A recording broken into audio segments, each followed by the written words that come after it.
Thinking about moving to Florida? Before you fall in love with this amazing area and the beach life, let's talk about what it really costs to live here each month. We're going to talk about utilities, pool care, insurance, and all the little things that really do add up as far as what it's going to cost per month to live here. And all of our estimates today are based on a 3 to 4 bedroom single family home. And I had a subscriber reach out and said this would be really beneficial before moving to the area. So I'm hoping that this is helpful for you. Okay, so your number one expense as far as utilities is going to be electricity, because as you can imagine, being in Florida, your AC does run basically year round. So you've got that running like crazy, just trying to keep up with the heat and humidity so you can enjoy the cool comfort of your own home. But that will add up as far as how much it costs. So you're looking at about $200 to about $350 per month for that. And that also takes into effect, do you have a pool? That's also going to factor into the cost, because you'll have to pump. Are your appliances high efficiency or are they not? When you have this much humidity, you just know your electrical bill is going to be a little bit higher than maybe where you're coming from. Gulf Power, Florida Power and Light is our main electricity provider that do cover this whole Florida Panhandle. I'm not so sure about further down in Florida, but today we're kind of focused more on the Panhandle. So Florida Power and Light is one of our key electricity providers.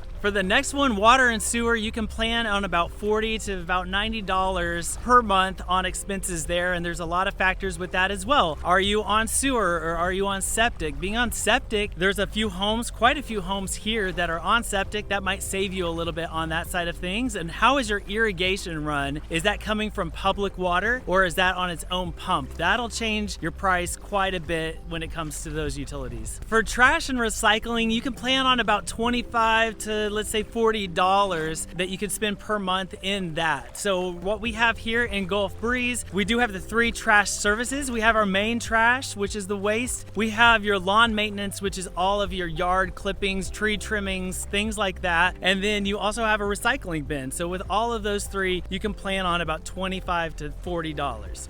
And internet and cable, you can plan on about $70 to $150, depends on how you use it. For us, we love high-speed internet. We could care less about TV. We just have subscriptions like Netflix and Hulu, stuff like that. But maybe you do like regular live TV. Between $70 and $150 would be about how much you could plan to spend. The services that we have here is AT&T Fiber, and you also have options with Cox for internet.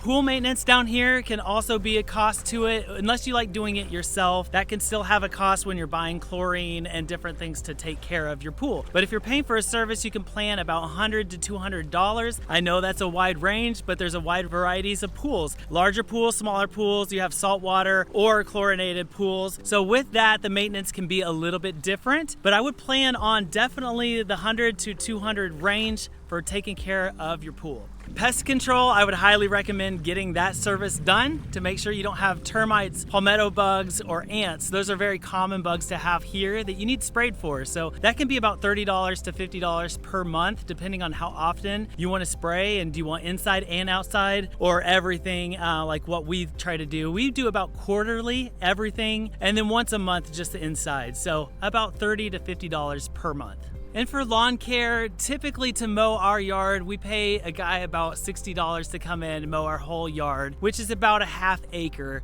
And so you can imagine here in Florida, we're right now in growing season where everything's green. The bushes and shrubs grow faster than I've ever seen. I used to only trim hedges one time a year in Missouri, but here it's like 3 or 4 times. So taking care of your yard is more than just mowing and weed eating. It's kind of the whole thing. So be ready for that, which can come with a cost. So if you're doing $60 like I am per week, you can spend $240 a month, but I would say an average about $150 to about $300 in lawn care.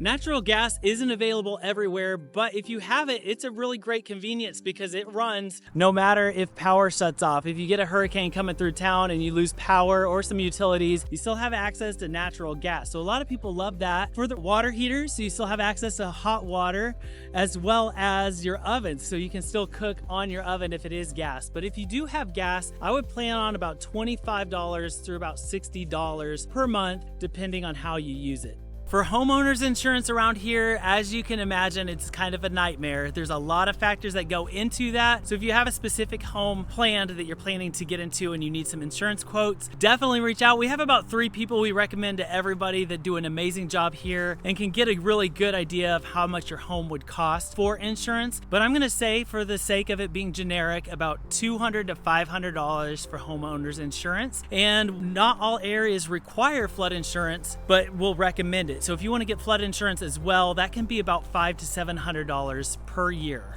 So I know that's a wide range on what you can expect, but with so many variables and not knowing, it is a little tricky. So if you have a specific home, reach out to me. I'd love to help navigate these to know more of an exact budget for your area. I'd love to help you with that. So my info is all in the description box below. But if not, just for our averages, you're anywhere from $1,000 to about $2,500 per month in expenses just to be able to take care of your house. And that's not even factoring in a mortgage. So a lot of people have boats around here. I just try to know people that do have boats. So if you're moving to this area and you have a boat, definitely reach out, take me on your boat for a ride. I'll show you how to fish here in the Gulf, or at least try. But a lot of people have boats and want to know what it's like to store a boat here. You have a lot of different options, and some of those can be fairly inexpensive to more on the expensive side. So the options that you have uncovered storage, which estimated about $40 to about $70 per month.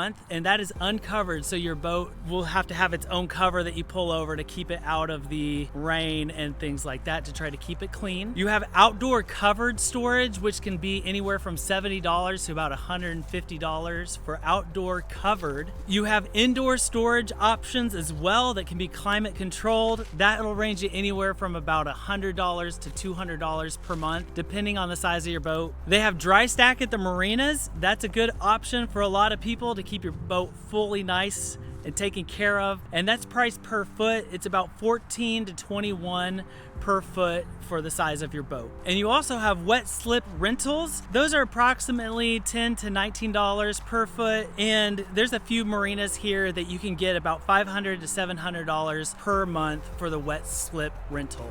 Well, if you are moving to the Emerald Coast, you got to plan for more than just your mortgage. You do have those other things that we talked about today with insurance and expenses. But I hope that breakdown was helpful as you are evaluating moving here, to make sure that your budget lines up and you have all the costs ready to go so you know what to expect when you get here. But if you are looking to move here to the Emerald Coast, I'd love the chance to talk with you, get to know you just a little bit. My info is all below in the description box, and you can reach out any way you like. But I'd love to book a Zoom call with you so I can get to know you just a little bit and know exactly what you're looking for here at the Emerald Coast. But make sure you like and subscribe to this channel. Follow along as I'm showing you all things Emerald Coast, and I look forward to seeing you next time. Have a good one.